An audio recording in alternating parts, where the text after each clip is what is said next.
আসসালামু আলাইকুম রহমতুল্লাহ। সম্মানিত মুসলমান ভাই বোনেরা, আল্লাহ পাকের অসংখ্য শুকরিয়া। আমরা বর্তমান যুগের বিজ্ঞানের উন্নতিতে বিভিন্ন সুযোগ সুবিধা ব্যবহার করে দুনিয়ার প্রত্যন্ত অঞ্চলে যেভাবে পারছেন দিন ইসলামের দাওয়াত চতুর্দিকে ছড়িয়ে দিতেছেন এবং মানুষ ইসলামের ছায়াতলে আশ্রয় নিতেছে।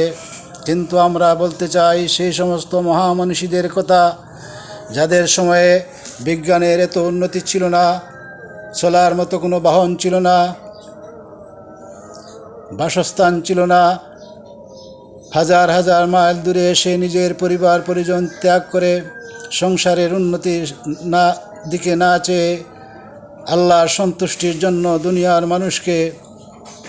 মানুষের নিকট কলেমার দাওয়াত পৌঁছে দেওয়ার জন্য হাজার হাজার মাইল দূরে এসে দিনের কাজ করে গেছেন। বিশেষ করে আমরা বলতে চাই আমাদের 360 আউলিয়ার কথা, যাদের অক্লান্ত পরিশ্রমের ফলে আমরা আজকে মুসলমান হওয়ার সুযোগ পেয়েছি। যারা নিজের সংসার ত্যাগ করে নিজের চিন্তা না করে ইসলামের কাজ করে গেছেন। তারা যদি চাইতেন এই সিলেট অঞ্চলে বিরাট অংশ দখল করে নিজের বাড়িঘর তৈরি করে নিজের জন্য প্রজন্মের জন্য একটি করে বিরাট বাড়ি বিরাট এলাকা দখল করে রাখতেন, কিন্তু তাও করেন নাই। কারণ তাদের সন্তুষ্টি, তাদের মনের সান্ত্বনা একমাত্র আল্লাহর সন্তুষ্টি। তাদের মনের চাহিদা একমাত্র যদি দুনিয়ার মানুষ কলেমা পড়ে আল্লাহর সাথে পরিচিতি লাভ করে আল্লাহকে চিনতে পারে, তাই তাদের মনের সান্ত্বনা। তাই তারা তাদের দায়িত্ব আঞ্জাম দিয়ে গেছেন।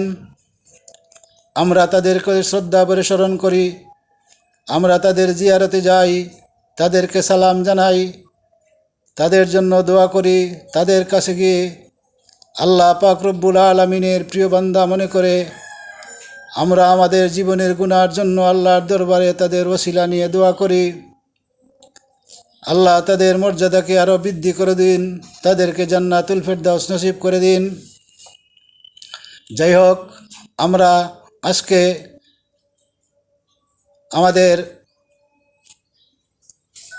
একজন অলি হজরত হাসান বসরি রহমতুল্লাহ আলাইহি সম্পর্কে আমরা একটি আলোচনা করতে যাচ্ছি। তা হলো হাসান বসরি রহমতুল্লাহ আলাইহি, যিনি ছিলেন আল্লাহর অত্যন্ত প্রিয়, যার একজন প্রতিবেশী ছিল, তার নাম ছিল সামন। সেই সামন বৃদ্ধ বয়সে উপনীত হয়ে মৃত্যুশয্যা প্রায়। হাসান বসরি রহমতুল্লাহ আলাইহি তার অবস্থা সম্পর্কে জানতে পেরে প্রতিবেশী হিসাবে তাকে দেখতে গেলেন। মুসলমানের দায়িত্ব হলো নিজ প্রতিবেশীর সাথে ভালো আচরণ করা, তার বিপদে আপদে তাকে সাহায্য করা। তিনিও সেই জন্য গেলেন, তাকে দেখতে গেলেন। গিয়ে তার সাথে অনেক কথাবার্তার ফাঁকে হাসান বসরি রহমতুল্লাহ আলাইহি বললেন, ভাই সামন, তোমার চেহারাটা এমন হলো কেমন করে? সারা জীবন আগুনের পূজা করলে, এখন দেখা যাচ্ছে কেমন যেন আগুন যেভাবে কোনো বস্তুকে জ্বালিয়ে ছাই করে দেয়, তোমার চেহারাটা এমন কালো ছাই হয়ে গেছে। সামন বলল, আমি বৃদ্ধ হয়ে গেছি, আমার চেহারা মলিন হয়ে গেছে, আমি আগুনের পূজা করি, আগুন আমাকে রক্ষা করবে, আগুন আমাকে পরকালে জ্বালাবে না। তোমরা যে আল্লাহর ইবাদত করো তোমরা তাকে দেখো না, আমি কিন্তু আমার উপাস্যকে দেখে দেখে তার উপাসনা করি। হাসান রাদিয়াল্লাহু রহমতুল্লাহ আলাইহি বললেন, ভাই, যদি তোমার কথা সত্য হয় তাহলে পরীক্ষা করে দেখা যাক এই আগুন তোমাকে রক্ষা করে কিনা। আগুন আনো এবং দুজনের মধ্যে পরীক্ষা হয়ে যাক। সামন বলল, আগুন দুনিয়াতে কাউকে রক্ষা করবে কি করে না, কিন্তু হাসান বসরি রহমতুল্লাহ আলাইহি তিনি তাকে চেপে ধরলেন, না, তোমার উপাস্যকে আজকে পরীক্ষা করে নেব। আগুন আনা হলো, বলা হলো, সামন, আগুনের ভিতরে তোমার হাত ঢুকাও। কিন্তু সামুন সাহস পেল না, তার মুখটা ছোটো হয়ে গেল, আরও অন্ধকার হয়ে গেল। এবার হাসান রহমতুল্লাহ আলাইহি তার জবান খুললেন, বললেন, সামুন, শুনে রাখো, আমি তোমার আগুনের উপাসনা করি না, আমি ইবাদত করি একমাত্র রব্বুল আলামিন, আমার আল্লাহর, যিনি তোমাকেও বানিয়েছেন, আমাকেও বানিয়েছেন, যিনি আগুনকেও সৃষ্টি করেছেন, কুল কায়নাতের সৃষ্টিকর্তা। আমি তার নাম নিয়ে বিসমিল্লাহির রহমানির রহিম বলে আগুনের মধ্যে হাসান বসরি রহমতুল্লাহ আলাইহি তার হাত ঢুকিয়ে দিলেন। কিছুক্ষণ পরে হাত বের করে আনলেন, দেখা গেল হাসান বসরির হাতে আগুন কোনো স্পর্শ করে নাই, বরং হাতের একটি পশমও জ্বালিয়ে দিতে পারে নাই। এই ঘটনা দেখে সামুনের ভিতরে পরিবর্তন ঘটে গেল। সে বলল, হাসান, আমি যদি এখন মুসলমান হয়ে যাই, আল্লাহ কি আমাকে ক্ষমা করে দিবেন? সামুনের কথা শুনে হাসান বসরি বললেন, অবশ্যই, আমার আল্লাহ এত দয়াল, যদি কোনো মানুষ তার কোনো বান্দা আন্তরিকভাবে তওবা করে তার দরবারে ক্ষমা প্রার্থনা করে কলমা পড়ে মুসলমান হয়ে যায়, আল্লাহ তাকে ক্ষমা করে দেন। সামুন খুব চালাক ছিল। সে বলল, তাহলে তোমার এই কথাটি একটি কাগজের ভিতরে মধ্যে আমাকে লিখে দাও। লেখা হলো। এবার বলল, তুমি এর নিচে দস্তখত করো, তোমার স্বাক্ষর করো। স্বাক্ষর করা কাগজটি নিয়ে এবার বলল, হাসান, আমি মুসলমান হয়ে গেলাম, কলমা পড়ে মুসলমান হয়ে গেলাম। আমি যদি মারা যাই, তুমি আমার বাড়িতে আসবা, আসিয়া আমাকে গোসল করাইও, দাফন কাফন করিও, আমার জানাজা পড়িয়ে আমাকে কবরস্থ করিও, আর এই তোমার লেখা কাগজটি আমার কাফনের ভিতরে দিয়া দিও। হাসান রহমতুল্লাহ আলাইহি তিনি বাড়িতে ফিরে আসলেন। কিছুক্ষণ পরে সংবাদ আসলো, সামুন ইন্তেকাল হয়ে গেছেন। ইন্না লিল্লাহি ওয়া ইন্না ইলাইহি রাজিউন। কথা মতো তিনি চলে গেলেন, তাকে গোসল করালেন, কাফন পরালেন এবং জানাজা পড়িয়ে কবরস্থ করলেন।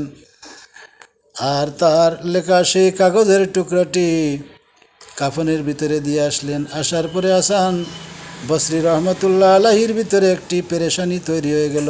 এ কী করলাম? আমি একজন নগণ্য গোলাম, এত সাহস আমার কেমন করে হলো? আমি একই কাজ করলাম? এই ভেবে ভেবে ভাবতে ভাবতে তার মধ্যে পেরেশানি তৈরি হয়ে গেল। 2-3 দিন পর তিনি এইভাবে চিন্তা করতে করতে ঘুমিয়ে পড়লেন। হঠাৎ স্বপ্নে দেখলেন সামুন একটি জান্নাতি একটি ঝর্ণার পারে বাগানের ভিতরে দৌড়াদৌড়ি করতেছে। জিজ্ঞেস করলেন, সামুন, বলো তো দেখি, আমার আল্লাহ রব্বুল আলামিন তোমার সাথে কোন আচরণ করছেন? সামুন হাসি মুখে জবাব দিল, ভাই, তোমাকে অসংখ্য ধন্যবাদ। যদি তুমি আমাকে কলমা পড়িয়ে মুসলমান না বানাতে, আমার জীবনটা ধ্বংস হয়ে যেত। আল্লাহ আমাকে ক্ষমা করে দিয়েছেন, আল্লাহ আমাকে ক্ষমা করে দিয়ে আমাকে জান্নাতি হিসাবে ঘোষণা দিয়েছেন। আমি জান্নাতের পরিবেশের মধ্যে আছি। আর এই নাও তোমার লেখা দস্তখত করা সেই কাগজটি, যেটা তুমি আমাকে দিয়েছিলে। এই বলে হাসান রহমতুল্লাহ আলাইহির হাতে সেই লেখা কাগজটি দিয়ে দিল। কাগজ পাওয়ার সঙ্গে সঙ্গে হাসান রহমতুল্লাহ আলাইহির ঘুম ভেঙে গেল। তিনি দেখলেন তার দস্তখত করা সেই কাগজটি সামুন তাকে আবার ফিরিয়ে দিয়েছে। সুবহানাল্লাহ। ঘটনাটি তাজকিরাতুল আউলিয়া কিতাবের মধ্যে উল্লেখ আছে, পড়ে দেখবেন। আল্লাহর ওলিরা স্বাভাবিক কাজ করতে থাকেন, কিন্তু আল্লাহ তাদের মাধ্যমে এমন কিছু ঘটনা ঘটিয়ে দেন যারা তারা জানে না। পরবর্তী জীবনে পরবর্তী প্রজন্মের জন্য একটা শিক্ষণীয় বিষয় হয়ে যায়। আল্লাহ এদের মধ্যে এমন কিছু কারামত ঘটিয়ে দুনিয়াবাসীদেরকে জানাতে চান যে তোমরাও এইভাবে যদি আমাকে ডাকতে পারো, আমার ঘনিষ্ঠ হতে পারো, আমি আল্লাহ তোমাদেরকে মহব্বত করব। আর তোমাদেরকে মহব্বত করার কারণে আমি আল্লাহ তোমাদেরকে আমার একেবারে আপন গোলাম হিসেবে বানিয়ে নেব। তাজকিরাতুল আউলিয়া কিতাবটি পড়বেন, দেখবেন এই ধরনের কিতাব পড়লে আল্লাহর পরিচয়, আল্লাহর সম্পর্কে অত্যন্ত সুদৃঢ় বিশ্বাস হাসিল হয় এবং আমলে স্বাদ মিলে। আল্লাহওয়ালারা যেভাবে আমল করেছেন, তাজকিরাতুল আউলিয়া কিতাব পড়বেন, হাদিস শরীফ পড়বেন, কোরআন শরীফ পড়বেন, অনুবাদ সহকারে পড়ার চেষ্টা করবেন। আমাকেও আল্লাহ তৌফিক দান করুন, আমিও যাতে পড়তে পারি এবং দুনিয়ার জীবনকে আল্লাহর সন্তুষ্টির জীবন হিসেবে তৈরি করতে পারি। আল্লাহ পাক রব্বুল আলামিন আমাদের সবাইকে সাহায্য করুন।